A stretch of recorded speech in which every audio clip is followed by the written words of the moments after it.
Olá, turma, aqui quem fala é o professor Alexander, de Eletromagnetismo 1. Nessa videoaula, dando sequência à solução da equação de Laplace, vamos considerar agora o problema do capacitor cilíndrico de cascas paralelas, ou seja, é também chamado de capacitor coaxial. Bem, a geometria desse problema é coordenadas cilíndricas, então eu já peguei aqui a equação de Laplace em coordenadas cilíndricas, tá? Bem, a figura que mostra o nosso problema é essa aqui, ó. A gente está considerando aqui, ó, que o nosso eixo Z, né, seria esse eixo central aqui desse cilindro. Observe que a gente tem aqui uma casca cilíndrica interna. Isso aqui é uma casca cilíndrica, tá? E tem uma casca cilíndrica externa, que é essa maior. A casca cilíndrica interna tem raio A. A casca cilíndrica externa tem raio B. Tá vendo? Então isso aqui é a nossa geometria. E entre essas duas cascas cilíndricas tem um meio dielétrico. Então, qual é o nosso interesse? Nosso interesse é em determinar todas aquelas grandezas elétricas nessa região entre as duas cascas cilíndricas. Tá bom? Aqui observa que o V0, o negativo, né, que seria o nosso, que a gente está considerando como sendo igual a zero, ele está na superfície da casca interna, né? Ele está nessa superfície exterior, né, dessa casca de dentro. E o nosso V0, né, ele está na superfície da casca externa. E aí por isso ó, que o campo elétrico ele vai da casca, qualquer ponto da superfície da casca externa, né, perpendicular a essa superfície, entrando também perpendicular à superfície da carga interna. Tá bom? Lembrando que ele vai na direção bem do raio, né? Para isso acontecer, ele tem que apontar na direção de R. Ou seja, a gente já sabe que o nosso campo elétrico ele vai apontar para R negativo. Tá bom? Aqui a gente está considerando que o comprimento é L, né? É o comprimento desse nosso capacitor coaxial. E aí nosso objetivo é obter, né, potencial elétrico, campo elétrico, até a capacitância dele. Bem, a permissividade do meio é um meio, né, entre essas placas. E naturalmente essas equações a gente vai encontrar de campo elétrico, densidade, potencial elétrico na região entre as placas condutoras. Bem, então aqui, né, só para resumir isso que eu já falei, o capacitor ele consiste de duas cascas cilíndricas, a princípio infinitas, tá? Mas depois aquela aproximação de considerar que essa distância entre elas é muito pequena comparada ao comprimento, ela é válida também, para a gente passar a considerar um comprimento. Aquela aproximação, né, de que se essas distâncias forem muito pequenas, então a gente pode, por aproximação, considerar que esse nosso capacitor é infinito. Ela tem, então, uma casca posicionada em R igual a A e em R igual a B. Aí a gente vai considerar que o potencial elétrico em R igual a B é o V0 e o potencial elétrico em R igual a A, né, ao longo dessa casca aqui, né, é igual a zero. Bom? Então, naturalmente, a gente vai ter uma carga elétrica total mais Q nessa superfície externa, né? Na superfície interna do condutor externo, e uma carga elétrica menos Q na superfície externa do condutor interno. Tá bom? Lembrando que se essas superfícies elas são equipotenciais, ou seja, significa ó, que ela é, para qualquer ponto que a gente encontrar variando em Z ou variando em φ, né, que seria dar uma volta nele, o potencial elétrico é o mesmo. Ou seja, essa componente aqui ó, de V em relação a φ e de V em relação a Z, isso aqui vai dar igual a zero. Tá bom? Né, isso tudo aqui vai dar igual a zero, então a gente só vai ficar com esse termo aqui, que é igual a zero. Que é o que está mostrando aqui. E aí a derivada parcial ela passa a ser uma derivada total. Bem, aí, passando esse R para o outro lado, multiplicando, né, isso aqui vai dar zero e a gente vai ficar só com esse termo aqui. Ou seja, a gente fica com esse termo. E aí, como eu falei, bem, a gente tem que fazer a integral. Bem, a integral, quando a gente passar essa derivada para o outro lado, né, a gente vai estar integrando. E aí a gente vai chegar à conclusão, ó, mata essa primeira derivada. A integral lá do outro lado é constante, né, a integral de zero é constante. E a gente vai ficar que isso daqui é igual a uma constante. Né? De maneira que se a gente fizer a derivada disso aqui, que é constante, é igual a zero. Daqui para cá a gente deriva, daqui para cá a gente está integrando. Bem, e aí, né, para resolver essa equação diferencial, a gente vai ter que fazer o método de separação de variáveis, né? Ou seja, vamos passar o R para o outro lado e o dr também para o outro lado. Tá vendo? Ó? Passamos o r para o outro lado e também passamos o dr. E aí a gente chegou nessa expressão aqui, ó, que a diferencial v é igual a sobre r diferencial r. Bem, a integral dessa diferencial v é o próprio v, né? E desse lado a gente tem que fazer a integral disso aqui em relação a r. Bem, o a é uma constante, a gente repete. A integral de 1 sobre r é o ln de r. Não sei se vocês lembram dessas integrais. Então, essa integral de 1 sobre r é o ln de r mais constante. Então, a integral disso daqui deu isso daqui, chegamos nisso aqui, né? Chegamos à conclusão que o VR vai ter que ser igual a vezes ln de r mais b. Se a gente fizer a derivada disso aqui, isso daqui vai dar a sobre r, que é justamente essa expressão que está aparecendo aqui, ó. A derivada de v em relação a r, ó, dá a sobre r. Bem, a gente tem então a função potencial elétrico e a gente conhece também as condições de contorno, que o potencial elétrico em R igual a A, lembrando que isso é válido, né, para a região entre as duas cascas cilíndricas, tá? Para o raio entre A e B. Potencial elétrico, quando o raio é igual a A, vale 0. Potencial elétrico, quando o raio é igual a B, né, que é a casca externa, vale V0. E aí vamos substituir isso. Ó. Quando A é igual a 0, a gente vai... quando R é igual a A, o V é igual a 0. Então aqui, ó, A vezes ln de Azinho mais B tem que ser igual a 0. A vezes ln de Azinho mais B é igual a 0. Chegamos nessa expressão aqui. Bem, e aí, né, o V de B, né, que é o A vezes ln de B mais Bzão, é igual a V0. Temos essa expressão aqui. Bem, considerando essa expressão, a gente tem esse sistema de equações. Ó. A vezes ln de A mais B igual a 0. A vezes ln de B mais Bzão igual a V0. Essa expressão aqui, como que a gente resolve esse sistema? Aí eu, por exemplo, eu vou fazer aquele método, né, de tentar anular uma das variáveis. A mais fácil de anular é o B, né? Basta a gente, por exemplo, multiplicar essa equação por menos 1 e somar ela com essa de baixo. Que é o que eu fiz, né? Pega a segunda equação e subtrai da primeira. Bem, aí fazendo a segunda equação menos a primeira, a gente vai ter a ln de B mais B menos a ln de A menos B. Aí o B vai cortar com B, vai ficar só o a ln de B menos a ln de A. E do outro lado, V0 menos 0, que dá o próprio V0. Então a gente chegou nessa expressão aqui, ó, que agora só depende de A. Aí bota o A em evidência, joga esse termo que está multiplicando para o outro lado dividindo. Lembrando que ln de B menos ln de A, propriedade de logaritmo. Isso daqui é igual a ln de B sobre A. E aí essa expressão joga para o outro lado dividindo. Ó, temos a expressão do A. O A é igual a V0 dividido por ln de B sobre A. Né? Agora que a gente conhece o A, a gente pode substituir, por exemplo, aqui na primeira equação para poder encontrar o B. Então, substituindo o A por V0 sobre ln de B sobre A, a gente vai ter V0 sobre ln de B sobre A vezes ln de A mais B, jogando esse ln de A para cá e passando ele para o outro lado, subtraindo, a gente tem que o B é igual a V0 vezes ln de A dividido por ln de B sobre ln de A. Aí, substituindo tanto A quanto B lá na expressão do V, né, do V de R, a gente chega a essa expressão aqui, que é a expressão do potencial elétrico ao longo de R, na região do dielétrico, né, considerando o potencial elétrico que a gente aplicou, né, na nossa placa condutora, né, para carregar esse capacitor. Aqui o B sobre A são os raios, né? E esse R daqui é o ponto, né, o raio, né, o ponto em que a gente quer medir esse potencial elétrico. Tá bom? E aí, por exemplo, se a gente considerar o R igual a A, esse lado daqui fica igualzinho a esse, N menos ele dá 0.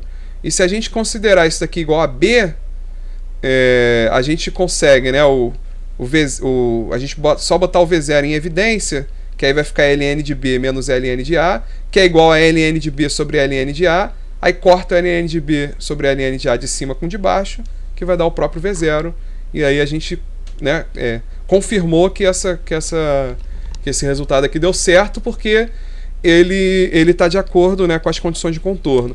Isso é uma observação importante, né? Se a gente chegou nesse resultado, a gente aplicou as condições de contorno e chegou, né, nos resultados das condições de contorno, então com certeza esse resultado está correto. Por quê? Porque a equação diferencial, né, quando a gente estuda a equação diferencial, a gente mostra que só existe uma solução possível. Ou seja, essa é a única solução possível para aquela equação diferencial lá do início, né, para essa equação diferencial aqui, considerando essas duas condições de contorno. Então essa é a única solução possível. Então se a gente encontrou essa solução, testamos ela e viu que bateu as condições de contorno, então a gente tem certeza que esse resultado está correto. Tá bom? E aí, para encontrar o campo elétrico, a gente tem que fazer, né, o gradiente dessa expressão, que o gradiente, se a gente for pegar o gradiente em coordenadas cilíndricas, a gente vai ver que ela só depende de R, então só vai ter a componente, essa componente aqui do gradiente, que é fazer a derivada disso aqui em relação a R, né? E aí esse termo daqui vai dar zero, né, porque é uma constante, e a derivada, né, do ln de R é 1 sobre R. Aí vai ficar V0, ln de B sobre A, vezes 1 sobre R na direção de R, por causa da fórmula está apontando para negativo. Olha que interessante, então. O campo elétrico, ó, aponta na direção do raio negativo, né, para dentro, né, na direção do centro desse nosso cilindro, como a gente já tinha observado, né, lá analisando a figura.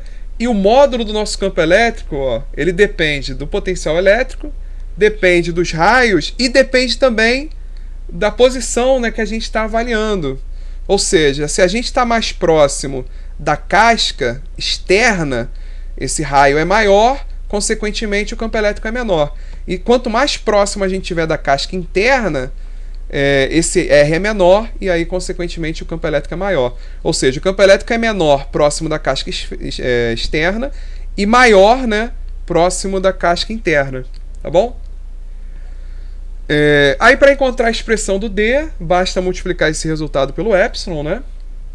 E aí essa expressão, esse R, é exatamente a componente que está perpendicular à superfície, né, que seria a fronteira entre os dois meios, né, entre o meio condutor e dielétrico. Então essa nossa expressão aqui é o nosso dN, que a gente sabe que é igual a ρS, porque a interface é entre um condutor e dielétrico. Só que aí tem uma observação, né? Então isso daqui é igual ao próprio ρS. Só que depende de qual é a superfície que a gente estiver olhando. Porque se a gente estiver em cima da superfície interna, o nosso raio é igual a A, né? Então a expressão fica sendo essa aqui, no lugar do R substitui por A. E na superfície externa, o nosso raio é igual a B. Ou seja, a densidade de carga elétrica é diferente em cada superfície. Ó, na superfície interna, ela é maior na superfície interna e é menor na superfície externa, porque o B é maior do que o A. Ora, por que isso acontece? Isso acontece porque a carga elétrica nas duas superfícies, elas precisam ser iguais. Só que a área da superfície externa, ela é muito maior, né? Então esses elétrons, eles têm um espaço maior para se redistribuir. E aí, consequentemente, a densidade fica menor, né? A superfície interna, ela é menor. Consequentemente, os elétrons, eles ficam mais próximos. E aí a densidade é maior, né, de carga elétrica. Tá bom? Só que, como eu falei com vocês, como a gente aplicou o potencial elétrico nessas placas, a quantidade de carga elétrica nas duas superfícies tem que ser exatamente a mesma. Elas não podem ser diferentes. E aí vamos só fazer a conta. Vamos considerar, por exemplo, a carga elétrica na superfície interna, que é a densidade, né, de carga da superfície interna vezes a área da superfície interna. Se a gente fizer essa conta, ó, a densidade de carga da superfície interna é essa aqui, né? A área, né, de uma casca externa cilíndrica é 2πa vezes L. 2πa é a circunferência, né? É o comprimento da circunferência. Vezes L, a gente está pegando essa circunferência e esticando ela, né, em relação a L. Aí, com isso, a gente tem a área da casca de um cilindro. Então, isso aqui é a área da casca de um cilindro. Bem, fazendo essa conta, ó, multiplicando a densidade vezes a área, a gente chega nessa expressão aqui, ó, esse A da densidade corta com esse A aqui, e a gente chega nessa expressão para a carga elétrica, né, o valor absoluto da carga elétrica na superfície interna. Se a gente fizer a mesma conta para a superfície externa, a gente vai cortar o B da área, né, da superfície externa com esse B da densidade, que vai chegar ali, ó, exatamente na mesma equação. Isso já era esperado de acontecer, porque essa já é uma constatação do problema. Então, a carga elétrica interna é igual à externa, que é igual a Q, né, que é a carga elétrica, né, o valor absoluto da carga elétrica, que para o nosso problema vai ser igual a 2π vezes o comprimento do cabo coaxial, vezes a permissividade do meio dielétrico, vezes o potencial elétrico, dividido pelo ln, né, do raio externo sobre o raio interno. E aí, para encontrar a capacitância, basta dividir isso aqui por V0, que é só cortar por V0, e aí a gente chega nessa expressão para capacitância. Ó, observe novamente que a capacitância só depende da geometria do capacitor, comprimento do capacitor, raio externo, raio interno, e da permissividade no meio dielétrico. Tá bom?